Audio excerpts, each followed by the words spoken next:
Good afternoon. Yesterday was a dark day for Philadelphia, and while many of us were out enjoying the beautiful day in the city, horrendous and unthinkable acts happened in a very popular local and tourist hangout. Acts that claims the lives of 3 people, we now know, and injured 12 others.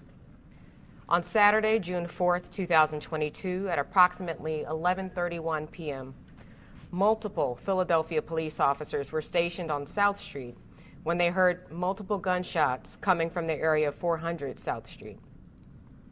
2 of these uniformed officers, who were assigned to the 200 block of South Street, proceeded to the area of 400 South Street from where they heard the gunshots.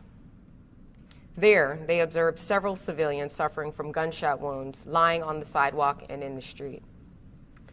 Officers on location began to render first aid to the wounded, and another responding officer who was on location and responding to the incident observed an unknown male on the southwest corner of South and American Street firing a handgun into a large crowd on the 400 block of South Street from approximately a half a block away.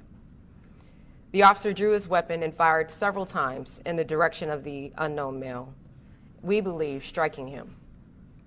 The unknown male dropped his handgun on the sidewalk and ran southbound on 600 American Street. The male was then lost in the area. The PPD officer-involved shooting investigation unit, or OISI as we refer to it, and the homicide unit are conducting a joint investigation. This harrowing incident claimed the lives of 3 individuals. At this time, we believe that one of the 3 decedents was a male involved in a physical altercation with another male that was potentially the genesis of the shooting. These individuals eventually began firing at one another, with both being struck, one fatally.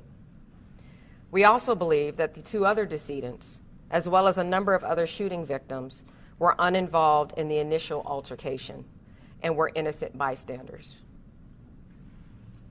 The first victim was a 34-year-old African-American male who was taken to Presbyterian and was pronounced at 12:05 a.m. The second victim was a 27-year-old African-American female who was taken to Jefferson Hospital and was pronounced at 11:49 p.m. The third victim was a 22-year-old African-American male pronounced at 11:49 p.m. after being taken to Jefferson Hospital. An additional 11 victims were struck by gunfire. These victims range in age from 17 to 69 years old. Their conditions range from stable to critical. We're absolutely devastated by this incident. And we mourn the lives lost and the dozens and dozens of lives affected by this tragedy, not just here in the city, but obviously this is getting national attention. These incidents have an exponential effect on our community, and it not only impacts the individual that's been directly victimized, but it victimizes their loved ones, their families, and their neighbors, neighborhoods all over the world. It's unacceptable. It's beyond unacceptable. And we're still using every resource available to get to the bottom of what occurred, not just out there last night, but behind this gun violence in the city, period. It's important that we bring justice to the victims, their families, and our community. We're working with our local, state, and federal partners to make sure that no lead is lost and that no stone remains unturned. Standing behind me are Special Agent in charge of the Philadelphia's FBI office, Jackie McGuire, and Assistant Special Agent in charge of the ATF's Philadelphia field office, Eric DeGree, who are lending additional resources to this case. There were hundreds of individuals out there last night, and I'm asking the public that if any of these people, anyone who was out there, saw anything, witnessed anything immediately before, during, or after, to please call or text our tip line at 215-686-TIPS, 215-686-8477. Or you can contact the homicide unit at 215-686-3334. As with all of our homicides, there is a standing $20,000 reward for information that leads to an arrest. So with that, I understand there's going to be a lot of questions, but please keep in mind that this investigation is complex and is still in its infancy.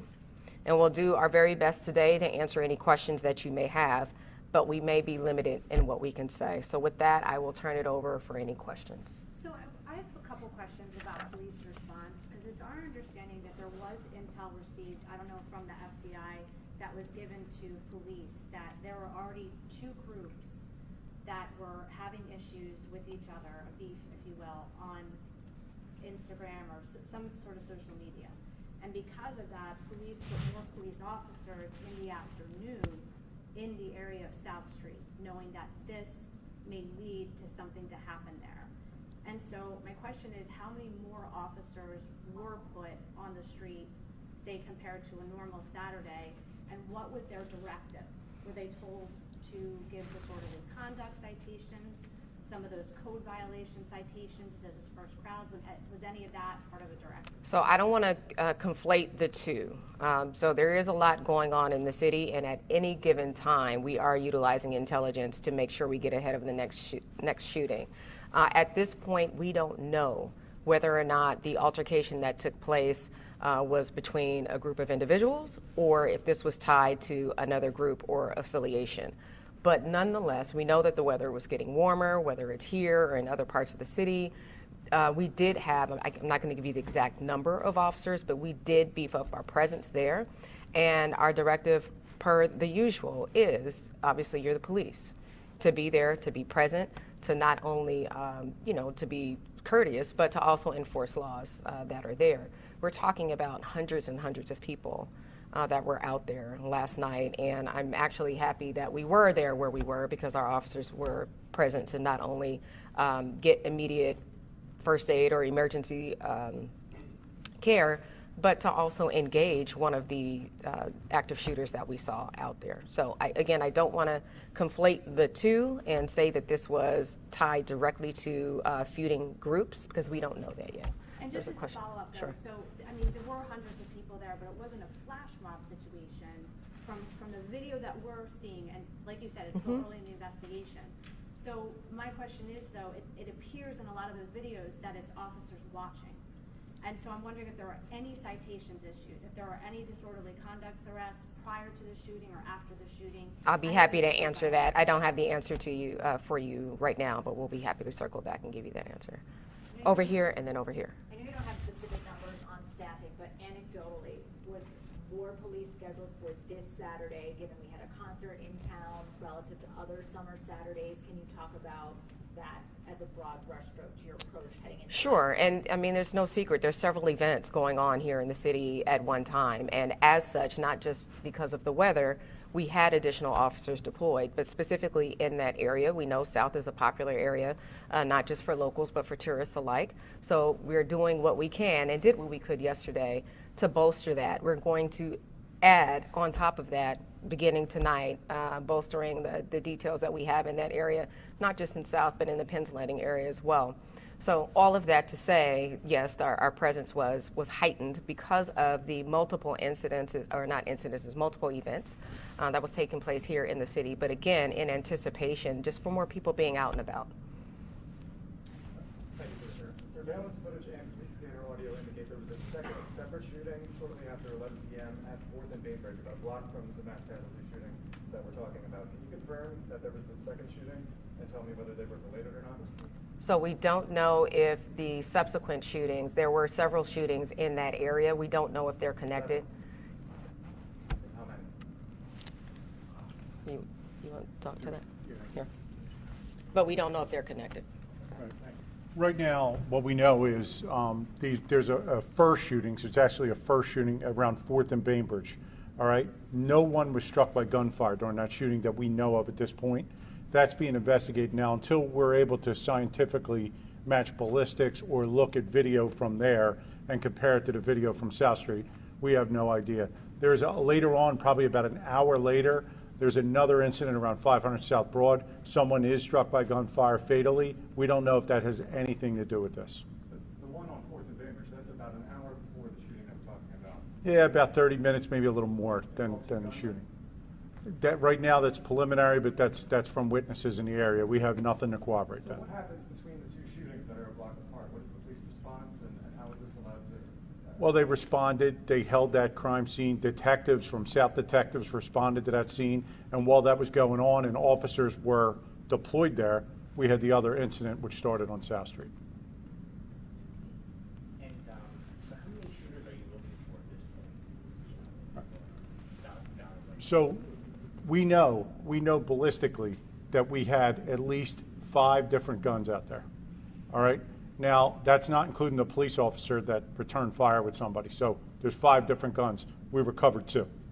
So there's 3 guns that we still need to find and compare to our evidence. Is that shooters or guns? That's the same thing as shooters? Yeah. Well, we know there were 5 different guns from our evidence. So we're assuming that with those guns, there was at least, we know of the incident around American and South. We know of the one where the 2 are returning fire at each other. We believe there are 2 other people firing down South Street at that particular time. So their connection to all this, we don't know. Can you reiterate how many were, all of the victims, how many were innocent bystanders? Well, right now, it'd be we're really just speculating. We need to put the witness, the video, everything together. What we know is there's a video of a confrontation. Those individuals, as the commissioner said, one was a decedent, one's a shooting victim. We know they're involved. We think they shoot several people, some of them being innocent victims. As far as the other 11 non-fatal shooting victims that we have, we don't know if any of them played any kind of role in this. We don't see it at this point. We just know they're hit by gunfire. What kind of guns are you looking for? Have you recovered from the scene? Are you potentially looking for? We heard that there was, I'm not going to get specific about the caliber, but we know. I mean, we have to compare that. The ATF's here, and they're going to expedite some of those comparisons. But any assault weapons in there? I don't know that to be true, no. I spoke with a witness earlier who said the night was getting progressively wild or out of hand, fireworks were being set off, etc. Was that something that... I'm going to let one of the patrol people answer those questions. Yeah, so the crowd itself started to get a little bit more dense at around 8 o'clock. And just keep in mind, we had an enhanced presence, but that's a large footprint that we're covering. So we're going from basically Broad Street to 2nd Street, and then we're going north and south a few blocks. So we did have double the presence, and 2nd and South was probably the heaviest when this incident transpired, and we were there pretty heavy as far as deployment goes. Do you feel overwhelmed? I wouldn't say we're overwhelmed, but it's a large area to cover, and we did have additional officers out there, including tactical units, specialized tactical units. But we're going to look at it and reevaluate it and determine changes, which we're making actually on this evening's deployment. We're going to have an enhanced deployment, and we're going to change traffic patterns, and we're actually going to make some closures in particular areas that were overwhelmed last night with crowds. But what attempts were there to disperse that crowd? If it got dense at 8 o'clock, if you had intelligence in the afternoon that there was a potential issue happening, and this happened at 11:43, between 8 o'clock and 11:43, what attempts were there to disperse the crowd? Well, we do keep the crowds moving, but at the same time, we have to be cognizant of people's rights to come down there and to walk around, so it's a balancing act. I mean, it wasn't complete chaos at that point, obviously once the shooting started, but prior to that, we had crowds gathering and everything, and we try and keep them moving, We have residents that we've interviewed that have on their cameras that they have outside saying that for hours they feel that nothing was done, including disorderly conduct arrests, a lot of those small code violation situations. So were you actually, and I know you're getting those numbers from me, but you were there, so were you actually issuing any of those? I wasn't there at that point, but we'll have to check how many were issued, but we're looking at it. We'll look into that. We're in the process of looking into what occurred last night as a whole. Once we get that information, we'll share that with you. And on top of that, I hear you talking about the intel we received in reference to South Street. It wasn't just South Street, it was other parts of the city as well. So we had to deploy resources to those locations as well as South Street. But we definitely beefed up patrol along the South Street corridor to try to prevent an incident like what occurred last night. But unfortunately, it happened. But we were covering multiple locations across the city where we were receiving intel from various folks. Okay. I have a question for criminal law. Since you already have intel that there was larger group than normal, do you feel that your department has enough resource to respond to things like this? Because even though you have reports, something like this happened, are you looking to maybe partner with some federal law enforcement, or you feel like you have enough resources to respond to things like this? I don't ever feel like I have enough resources to respond to stuff like this. And it's not just for things like this. It's to allow us to not only answer, remember, so when we assign officers to events or to be visibly present in certain parts of the city, that's one thing. But then we still have to have resources to answer calls for service or 911. When I say I would love to have more resources, it's also so we can address quality of life issues and be present citywide, not just concentrated in certain parts of the city. So when you ask me that, I mean, what's the magic number? Obviously, we didn't have enough to have a cop on, every few feet last night, but that's why it's important for us. We're huddling immediately after this happened to find out where we can pull more resources, where we can continue to partner with some of the other agencies that are still here in the city, and then moving forward as we move into the summer, progressively into the summer, who else can we work with to serve as force multipliers? So resources are always going to be an issue, but that's not going to be seen as an impediment to ensure the safety of everyone in the city. So should people feel afraid to go out? No, people shouldn't feel afraid to go out at all. And I mean, I anticipated that question, but we get that question all the time. I don't tell people to stop living their lives. Obviously, during times like this, when we have more and more people on the street, if there's events, if you're going to be out and about, we ask people to be, if you see something suspicious, pick up the phone, dial 911 and say something, and we'll do what we can to be present. So no, people should not be afraid. They should not be afraid. What happened last night was an atrocity, but it's not something that we see all the time. And again, I don't want us to normalize this. This is not something that's normal in the city of Philadelphia, and I don't want anyone to begin to think that it is. There was, hold on, I'm sorry, 1 second. There was something over here. Okay. Speaking of responses, was anybody from the mass incident response team out there last night? And if so, do you know how many? From the mass incident? The mass incident response team? MERT? Yeah. Is that where? No, Nobody was. not for MERT. Whenever we've asked the mayor, and too, Marty might want to comment on this too, but about more police, he just blanketed says there aren't enough police officers. We're trying to recruit people. Is there anything that you've asked of Mayor Kenny along those lines that he has not seemed willing to provide you help with? The mayor absolutely understands our resource needs and our resource issues. So he's in full support of that. I mean, I've talked about this repeatedly in that, our authorized strength was reduced, 2 years ago. When you just look over the years under the different commissioners, the number of police officers that were available to address whether it was violent crime or, again, to be present and address quality of life, over the years, our staffing has gone down, and we've seen the climb of crime to go back up. So he's 100% on board and understands what our resource needs are. But I think, again, this makes it very clear that, we can't be everywhere. We would love to be everywhere. But the reality is that we can't. But we're going to continue to do what we can with what we have. I don't want anybody to think, well, we don't have resources and we're taking our ball and going home. We're not. It just means that we're going to be more vigilant in our efforts. We're going to be clearer in our directives. And then again, ask community to be vigilant. And if they see something, to say something so we can get on top of it as quickly as possible. We'll take a couple more right here and right here. What is the obstacle for calling the National Guard or some larger agency? Well, I don't know. Well, I don't know if obstacle is the word. The National Guard, they're not trained to do day-to-day operational type of policing. So typically when you see the National Guard, will make the request through the state, and you'll see them, for example, during times of unrest, but for the most part, you'll see the National Guard on fixed posts, right? The Guard. But to do the things that the police do all day, every day, that's really not something that they're trained to do. Their use of force policies are different. They're the military. And so while I wouldn't say it's an obstacle, it's really kind of different missions, I would say. But is there an effort to look outside of the box? Because recruitment takes a long time. You might recruit someone but still go through the academy.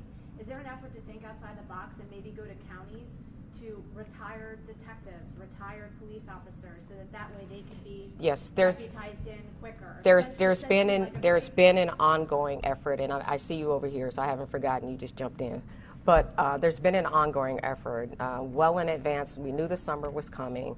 Last year, we knew we had a record year, which was terrible. There's always an effort to think outside of the box, to work again. It's almost, you hear me say state, local, federal partners. It's almost like it's one word. ATF, FBI is here, the AG's office is here.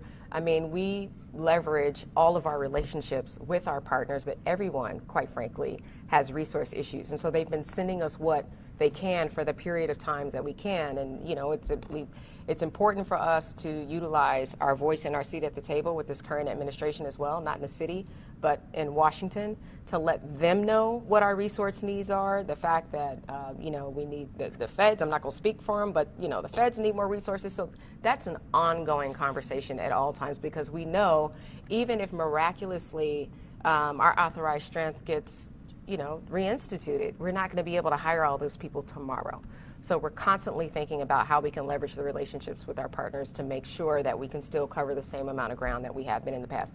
Over here, and that's going to be the last question. The responding officer who discharged his weapon, how many shots were fired, and do you know if any of those shots, rounds, hit anyone besides the shooter?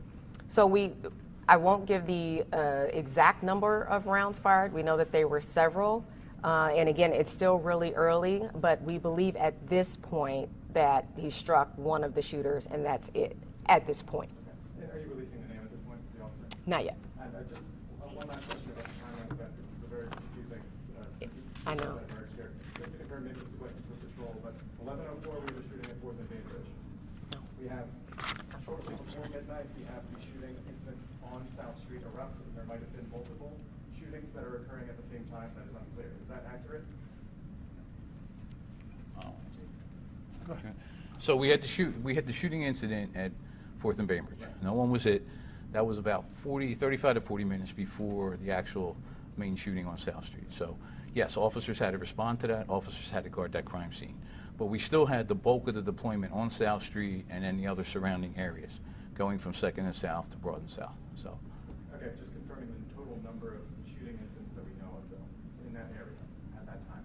So there would have been the shooting incident on Bainbridge Street, and then the shooting incidents that took place on South Street, where we had individuals that were, yes. And of the 5 guns that were used, all of those were involved just on the South Street incident? Yeah, we believe so. Thank you. Okay, thank you very much, folks.